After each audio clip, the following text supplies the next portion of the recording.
What if I told you that everything you know about how the pyramids were built is wrong?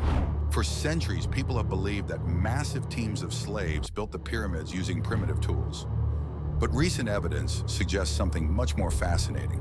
Archaeologists have discovered ancient blueprints and tools that reveal the Egyptians used advanced engineering techniques that we only recently began to understand. For instance, they used a unique system of ramps and levers, making it possible to lift and position the enormous stones with surprising precision. They also created a network of waterways to transport the stones directly to the construction site, significantly reducing the time and effort needed. One of the most astonishing discoveries is the use of a special type of concrete that made the blocks lighter and easier to handle.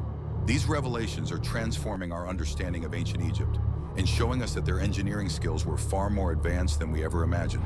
So next time you think about the pyramids, remember, they are not just monuments of stone, but of incredible human ingenuity.